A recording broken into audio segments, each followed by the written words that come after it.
Las denuncias anónimas en redes difícilmente llevan a los tribunales, pero visibilizan problemas que de lo contrario permanecerían ocultos, enquistados en la sociedad.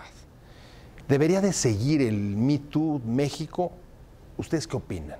Soy José Buendía, muchas gracias por estar con nosotros en este programa en el que todas las ideas se pueden cuestionar siempre que se debatan.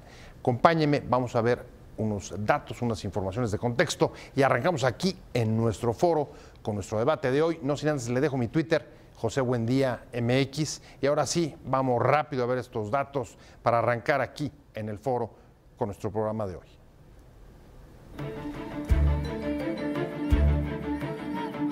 Tras irrumpir recientemente en Estados Unidos, México ha vivido las últimas semanas una fuerte polémica por campañas Me Too sobre acusaciones de acoso, hostigamiento y abuso sexual, a través de denuncias, en muchos casos anónimas, en redes sociales.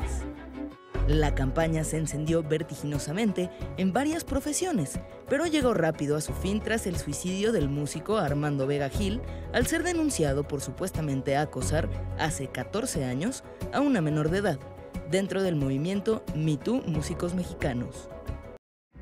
El movimiento ofreció una disculpa a los allegados de Armando Vega Gil. Por lo pronto, la campaña contribuyó a visibilizar la grave problemática de acoso que sufren las mujeres y también generar propuestas para esta problemática, como crear un ombudsman contra el hostigamiento y el abuso sin vulnerar los derechos humanos. ¿Cuáles son sus logros? Posiciones. 1.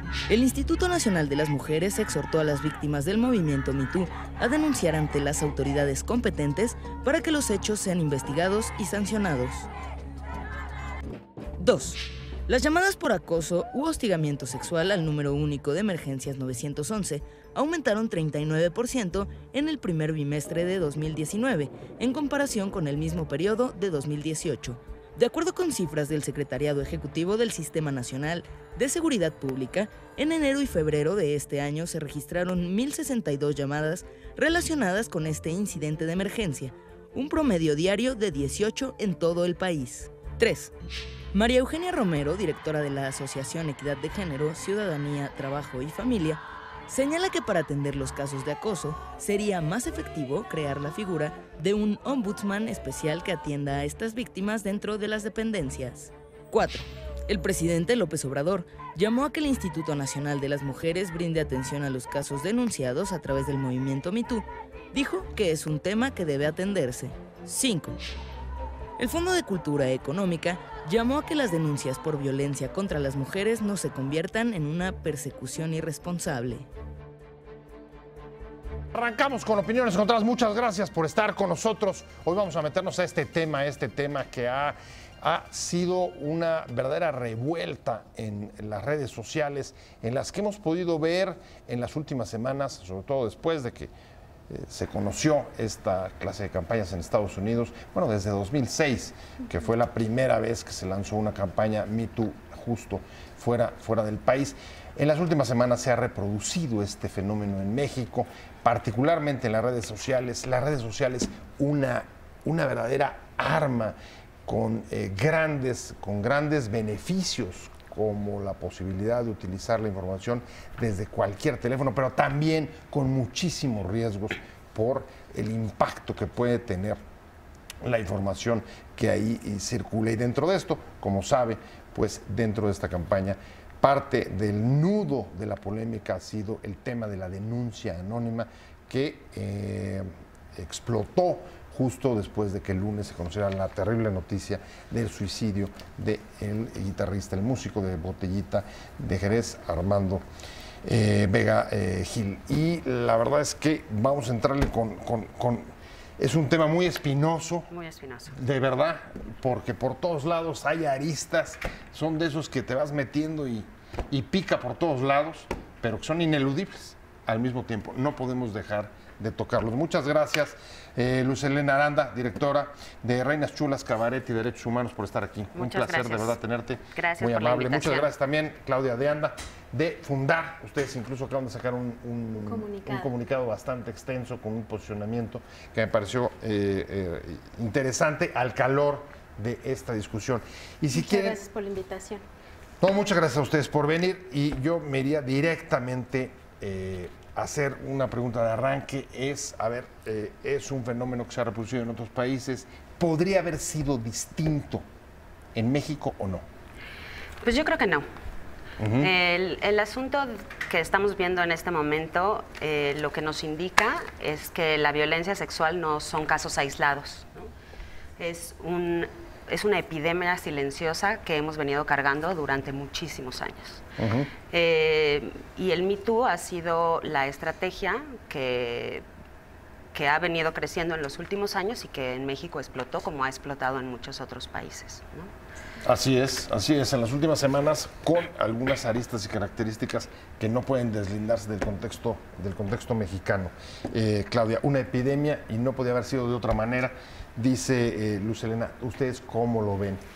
¿Podría haber tomado un camino distinto, haberse presentado de otra manera o son fenómenos que no son controlables?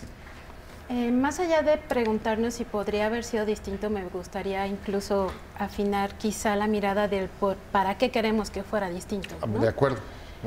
Desde fundar justo el día de ayer fue muy importante para nosotras sacar un comunicado de prensa para decir públicamente y reconocer públicamente la valentía, la fuerza, incluso la potencia que tienen estos testimonios en el contexto actual que vivimos de impunidad y de silencio que tienen las instituciones frente a un problema estructural y público como es la violencia de género que vivimos las mujeres por parte de los hombres que son muy cercanos a nuestros ámbitos profesionales y a nuestros ámbitos afectivos. Y creo que ahí es donde pues estaría como la pregunta de ¿para qué queremos que fuera distinto? ¿No? A ver, me parece muy pertinente, la tomo y me la llevo contigo. Luz, ¿para qué quisiéramos que fuera distinto? Justamente porque dentro de la ecuación entra las críticas que ha habido sobre la denuncia anónima y particularmente el suicidio. Del músico, de Botellita de Jerez. El tema es que la denuncia anónima no te lleva necesariamente a los tribunales. Yo diría que son dos cosas distintas. Bien. O sea, es decir, en principio se ha intentado por otras vías. No es que nadie haya intentado denunciar, no es que las víctimas no hayan intentado denunciar. Hay casos como el de Felipe Oliva, que es un director de teatro mexicano, hubo 22 testimonios, hubo 7 denuncias penales y solamente una se procesó. O sea, el tema es impunidad total. Fue un trabajo de 2 años de acompañamiento a las víctimas que denunciaron. ¿Y qué pasó? Nada. Y así hay un montón de casos en donde la justicia no hace nada, pues, ¿no? Llegar a los tribunales es importante, pero no necesariamente da una respuesta. Y en ese sentido el Me Too está surgiendo como una manera distinta de hablar del problema, de colocarlo sobre la mesa, de demostrar la magnitud del mundo. Del mundo en el que vivimos, pues, ¿no? Sí. Eso por un lado, ¿no? Y por el otro lado, a mí me parece que el suicidio de Armando no necesariamente tiene que ver nada con el movimiento del Me Too, pues, ¿no? O sea, lo que sucedió fue que Armando resultó expuesto. No solamente fue una denuncia anónima, porque luego de esa denuncia salió otra persona con nombre y apellido a decir que a ella también le había sucedido más o menos lo mismo con la misma persona. Y cuando uno se pone a leer un poquito sobre violencia sexual, hay muchísimos casos en donde los abusadores, después de ser expuestos, optan por el suicidio. Y eso tiene que ver con no querer lidiar con la consecuencia de lo que hicieron. A ver, en buena medida, recojo tu intervención, un punto central para ti es el tema impunidad. Otras vías que se han buscado, que es a través de la justicia penal, no tienen consecuencias, por tanto, es hasta cierto punto explicable, ni siquiera quiero usar la palabra justificable porque no necesitaría justificarse, la utilización de una campaña como el Me Too. Pero al mismo tiempo, si estamos preocupándonos por el tema de la impunidad, también está sobre la mesa, y ese es, digamos, el nudo de este debate, el tema del respeto al debido proceso y a los derechos humanos también de los que sean denunciados. Seguir, ¿ustedes qué opinan el movimiento Me Too en México después de los últimos acontecimientos, principalmente el que se detonó el lunes pasado con el suicidio de Armando Vigil Botellita, el músico de Botellita de Jerez? Y presento rápido, antes de ir contigo a darte la palabra como quedé, Cristian Mendoza del Instituto Simón de Beauvoir. Muchas gracias como siempre por estar con nosotros. Gracias. Un placer. Gracias. Claudia, cuéntame. Pues nos quedamos en el tema del debido proceso. A ver, es que el meollo de esta discusión, y creo que tiene que ver un poco con eso. Sí, por supuesto, la impunidad está clarísimo. Hay que encontrar vías para romper esta impunidad, sobre todo si la justicia no la está dando. Pero en este tema ni en ningún otro, 97% de impunidad en el país. Pero también, si defiendes eso, pues tienes que valorar el tema de la presunción de inocencia, el tema del respeto a los derechos humanos, a la dignidad de la persona. Sí, y justo... ¿Cómo encontrar ahí el equilibrio? Justo el tema de la presunción de inocencia, pues tendríamos que verlo no como un término aséptico, sino también relacionarlo con el principio de buena fe que está dentro de la ley de víctimas, ¿no?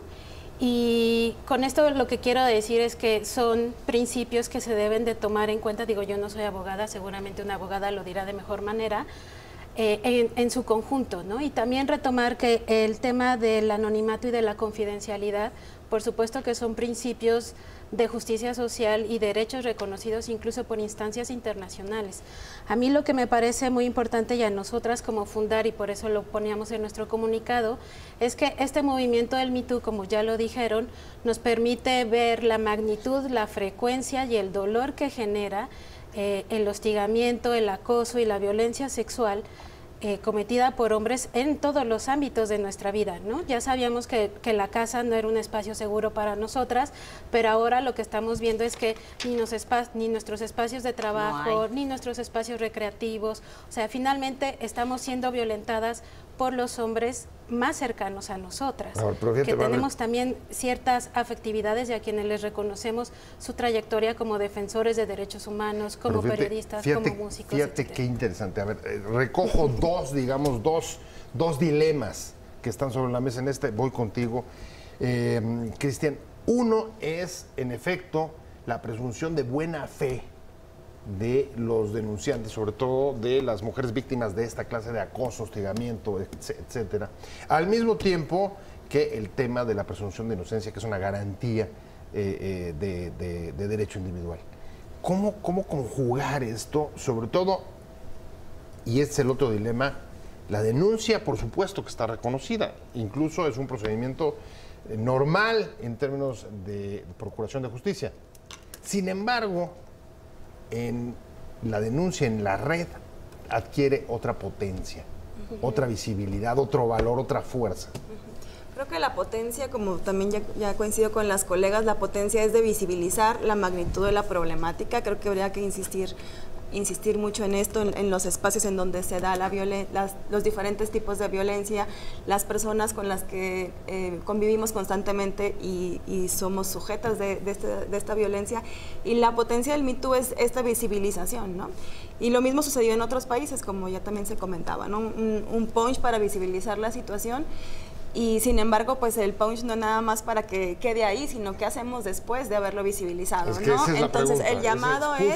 el llamado es sí a las mujeres a reconocer los diferentes tipos de violencia donde vivimos en la vida cotidiana, sí a los varones a que cambien sus prácticas, que resarzan los daños, y sobre todo sí a las instituciones que tienen la responsabilidad de generar espacios seguros, sobre todo cuando nos referimos a espacios laborales, que son los espacios, sobre todo los que estuvieron siendo señalados durante la campaña del Me Too, ¿no? A ver, traen una idea donde coinciden las tres y el tema es visibilizar. De acuerdo.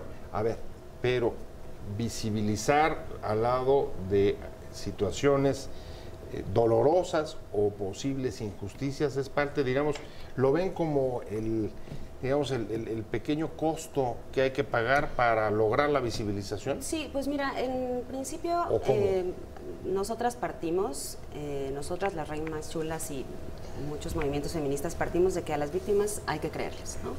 Las víctimas, ese es justamente el tema de la buena fe. Las víctimas no inventan historias, ¿no? De acuerdo.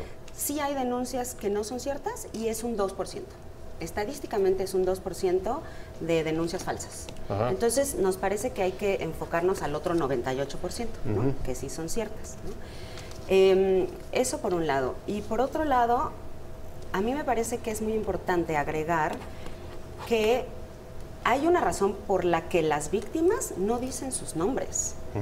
No solamente tiene que ver con la confidencialidad, con el anonimato, sino tiene que ver con un asunto de seguridad. Por miedo, por incluso terror, por no ser revictimizadas. Cuando dicen sus nombres, entonces la violencia aumenta en contra de ellas. Pues, ¿no? Y entonces, bueno, ¿no? La gente dice, bueno, den la cara, y luego cuando dan la cara, entonces la violencia aumenta, pues, ¿no? A mí lo que me parece muy interesante del Me Too es que nos está obligando a todas y a todos a repensar la manera en la que nos relacionamos en esta sociedad, ¿no?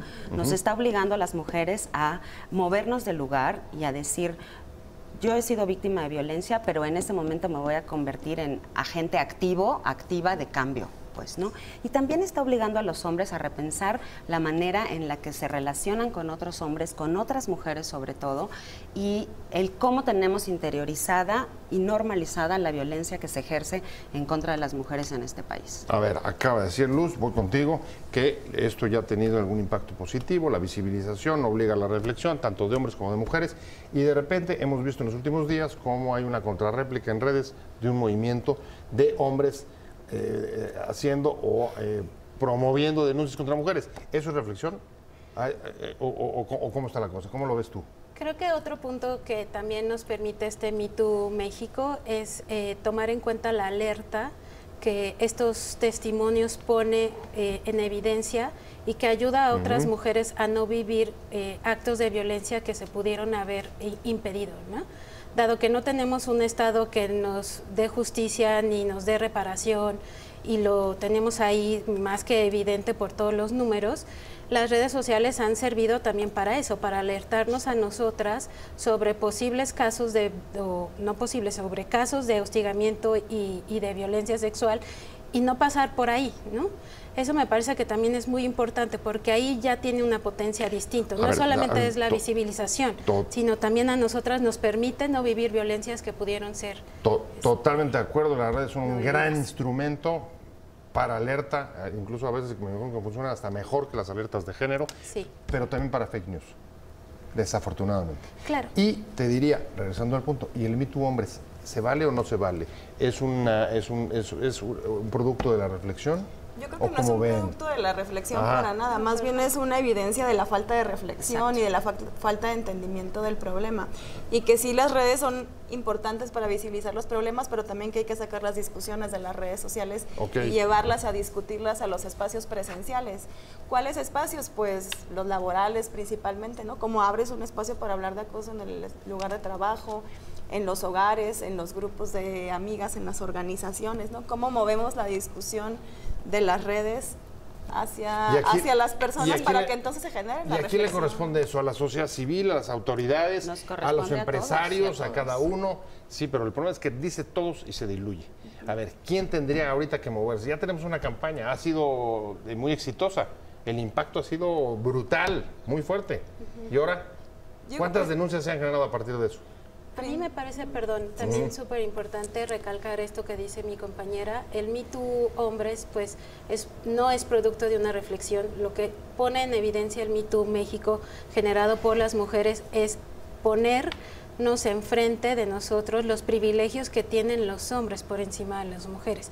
Sí es evidenciar también ese poder hegemónico masculino que tienen los hombres. No sé cómo lo viven, la respuesta a una afrenta, una venganza. Es una ridiculez. Una ridiculez. Y es, claro, porque no, o sea, ellos no están viendo el problema de manera estructural, pues, ¿no? La gente que lleva esta cuenta. El problema de la violencia sexual es un problema estructural de esta sociedad, de cómo llevamos esta sociedad, de una sociedad patriarcal, de una sociedad machista, y decir, bueno, ahora vamos a salir nosotros porque las mujeres también nos acosan. Pues en realidad de lo único que habla es de ignorancia y justo de una falta de reflexión absoluta del tema y de cómo funciona la sociedad, ¿no? Bueno, de eso en Opiniones Encontradas debe de seguir, debe de continuar la campaña Me Too, que en las últimas semanas ha causado una enorme revuelo, polémica también. Sobre todo voy a la recta final preguntándote, ¿tú crees que es posible y cómo lograr, por ejemplo, dar confianza a la denuncia de las mujeres? Porque me parece que es parte del quid del asunto de las campañas en las redes, sin vulnerar, sin afectar pues, temas como el debido proceso. Pues mira, yo pienso que el Me Too es un movimiento que continuará el tiempo que tenga que continuar, pues, ¿no? Mientras siga habiendo mujeres que quieran denunciar, que se sientan seguras para denunciar, entonces el Me Too seguirá teniendo viabilidad en la sociedad, cuidando la confidencialidad de las víctimas, y eso me parece que no pone en entredicho lo que se está denunciando, de lo que se está hablando, ¿no? El asunto aquí es que la violencia sexual es un ejercicio de poder, no es una casualidad, ¿no? No sucede por casualidad, sino es un ejercicio de poder y tiene que ver con una decisión de hacerlo, pues, ¿no? Los hombres deciden ejercer ese poder, ¿no? Hacia las mujeres.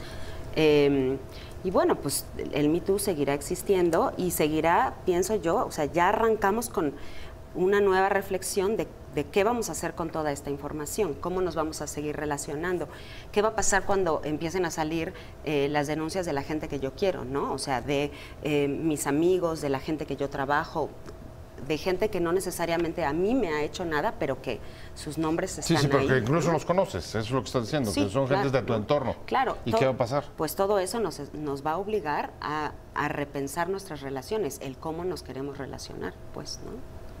Yo no tengo la respuesta de qué va a pasar ahora, lo que digo es... Pero un poco tu postura, a ver si coinciden o me corriges, es un poco, a ver, esto naturalmente se va a dar. O sea, si las mujeres siguen denunciando, esta campaña va a seguir funcionando y luego las medidas que se tomen, los mecanismos que se busquen, etcétera, pues van a sobrevenir un poco como producto. ¿Sí? ¿Así de natural? Bueno, no, natural no. Así como la violencia sexual no es natural, ¿no? Así tampoco el combatirla es natural, pues, ¿no? Porque es algo que no debería de existir, ¿no? Claro.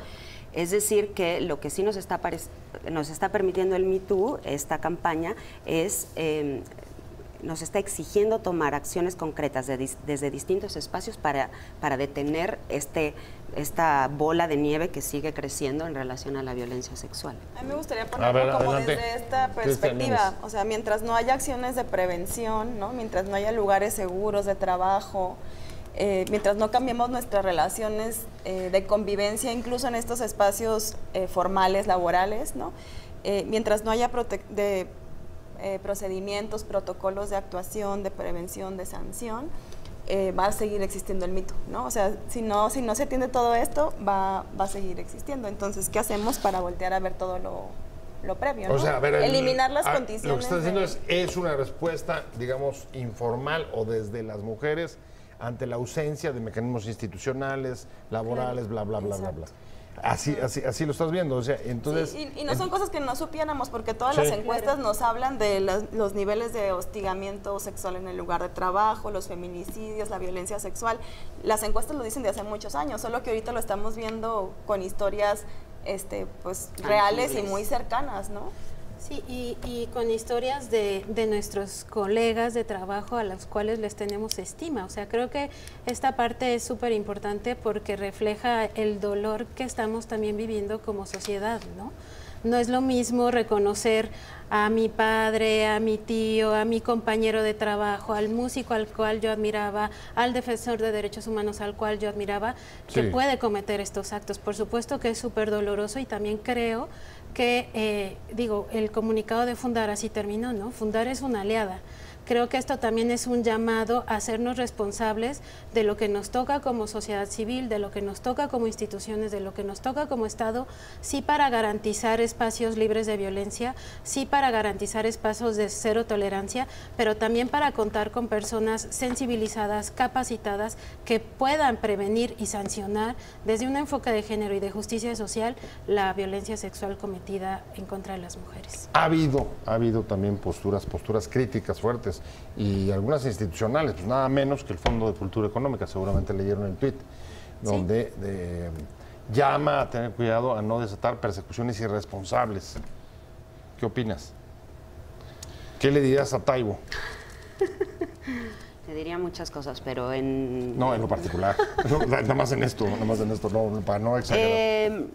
No, pues lo que me parece es que vivimos en un sistema en donde las mujeres hemos sido las víctimas y hemos cargado con las agresiones, hemos cargado con las consecuencias de esas agresiones, de esas violaciones, del acoso, del hostigamiento.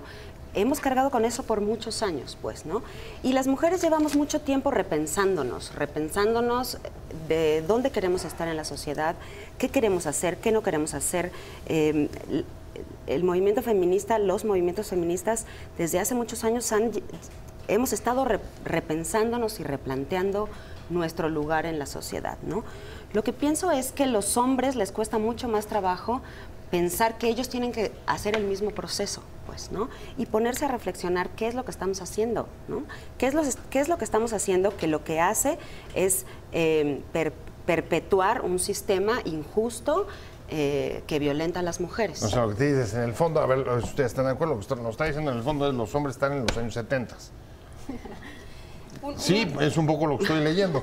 Bueno, un dato interesante. No se han redefinido, no se han ubicado en la sociedad, no han redefinido su rol, etcétera, pues están atrasados. ¿Ustedes están de acuerdo con eso? Yo no puedo intervenir, pero díganlo ustedes. Necesitamos que repiensen su rol en la sociedad también. E incluso los datos también lo dicen, hablando de las encuestas, ahorita que salimos hablando un poco de las encuestas. O sea, también los hombres que son hostigados, pues son hostigados por otros hombres, mayoritariamente, ¿no? ¿Por qué no los hombres se le permiten hablar también de estas cosas que les pasan, ¿no? O sea, el hostigamiento homosexual. ¿De eso te refieres? Hay hostigamiento y violencia también, pero los principales perpetradores, digamos, de la violencia contra los hombres son los propios hombres. Órale. Yo lo que le diría... Interesante. Y no hemos tenido todavía un Me Too, por ejemplo, gay. No, pero sí hubo algunos casos que salieron. Sí. Hay casos dentro. Ok. A ver, hay una preocupación. ¿Y hasta dónde esto sí puede llevar, como ustedes... Como ustedes dicen, a una reflexión, un replanteamiento, incluso a empujar a los hombres, como dice Luz Helena, a tratar de actualizarse, modernizarse, por usar palabras políticamente correctas. Pero hasta dónde también lo que se generó y lo que vimos en las redes fue una confrontación. Hasta dónde el procedimiento de la denuncia, que implica nombres de gente, como ustedes han dicho, del trabajo, del espacio formal, puede o acaba con no una reflexión, sino a posiciones reactivas y de confrontación. ¿Existe ese riesgo o no? Yo lo que le diría antes de pasar esta pregunta a Taibo es que pues también para entender un problema social hay que leerlo en el contexto. Si no, pues nos perdemos de foco y perdemos de foco cuál es el problema. Y aquí el problema, y para eso sirven también los datos, es que nuestro Estado es un Estado que perpetúa o que ha permitido la violencia sexual, ¿no? Y ahí tenemos, por ejemplo, datos como que en el 2018 más de 800 feminicidios estuvieron registrados en el país. En los últimos 5 años más de 3.000 niñas y adolescentes han sido desaparecidas. Entonces, ¿de qué lado estamos y cómo vamos a equilibrar esa balanza? Porque nosotras lo sabemos muy bien, las excepciones no son la regla. Hemos vivido en las excepciones. Nosotras nos hemos ganado nuestros derechos, los hemos tenido que pelear, no nos los han dado. O sea, ¿no? lo que nos dices en pocas palabras es no discutamos sobre pisos parejos porque venimos de un piso muy disparejo y por tanto o emparejamos el piso o no hay discusión. Tal cual.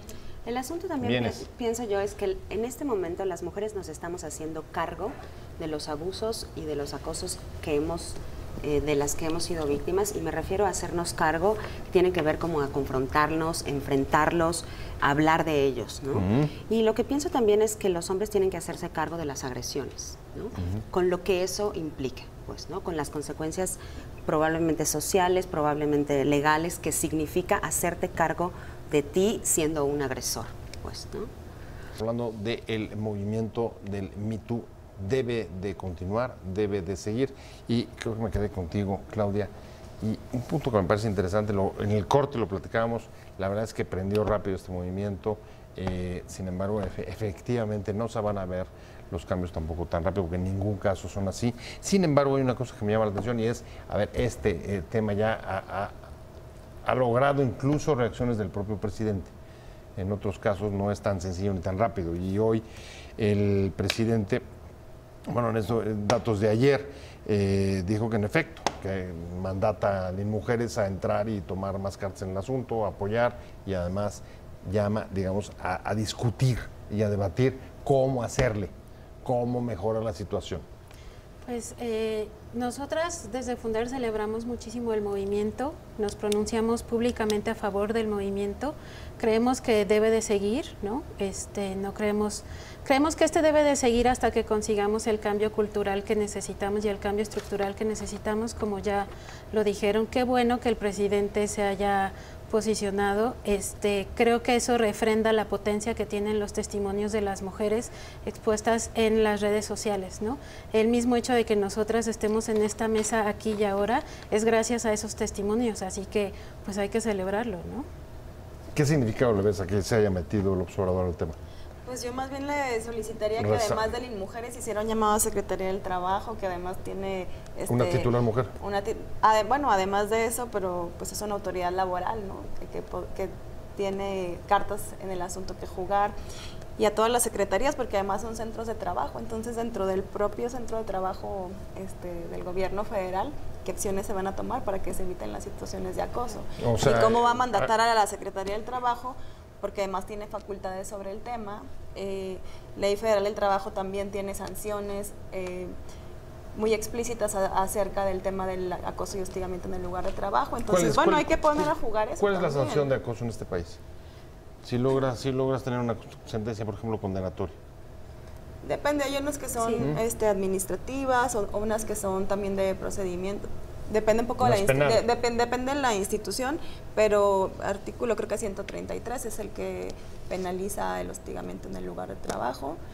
Y también hay sanciones económicas, ¿no? Para aquellos patrones que permitan que se prolifere el acoso en su centro de trabajo.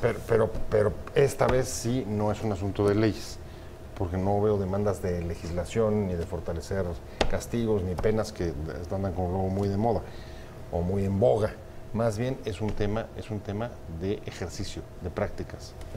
Pues en principio sí, pero para que o sea, vienen las dos cosas juntas, ¿no? O sea, por un lado sí es un asunto de ejercicio, es un asunto de prácticas, pero por otro lado sí tienen que venir cierta regulación desde distintas instituciones, ¿no? Pero más bien protocolos de actuación, a eso te estás refiriendo tú, ¿no, Cristian? O no a leyes. No a reforzamiento de regulación penal, por ejemplo, o de mayores sanciones civiles, ¿o sí? No, o sea, en principio, yo como lo decía hace un momento, en principio debería ser los protocolos de prevención, o sea, antes de prevenir que lleguemos a una situación. Entonces, ¿cómo fortalecemos la prevención en el lugar de trabajo? Y después, bueno, protocolos de actuación. Y si no hay resolución de conflicto, pues entonces vamos a tomar otras instancias que además ya existen, ¿no? Y que... bueno, hagamos que el sistema de justicia en este país funcione, por favor, para alguien. Bueno, ese es un tema mucho más amplio que el Me Too. Ya voy contigo, me estoy yendo. Pues nada más decir que la Ley Federal del Trabajo sí contempla el acoso y el hostigamiento sexual como un delito, ¿no? También la Ley del Trabajo de la Ciudad de México. Ahí el problema es que no están homologados ni siquiera las definiciones, ¿no? Entonces creo que también tendríamos que partir con definir muy bien estos conceptos enmarcados o sea que tú sí necesitas cambios legales. Pues yo en principio creo que hay que seguir escuchando a las víctimas del movimiento Me Too. Ellas llevan la batuta, si ellas quieren cambios legales, por supuesto hay que impulsarlas. O sea que va a seguir Lucelena Aranda. Muchas gracias, directora de Las Reinas Chulas, Cabaret y Derechos Humanos. Muchas gracias, Claudia de Anda. Muchas gracias, Cristian Mendoza. Muchas gracias a las tres, pero sobre todo a usted, que le vaya muy bien. Lo veo aquí mañana a 7 de la tarde desde Ciudad Imagen, Opiniones Encontradas. Hasta luego, buena tarde. Adiós.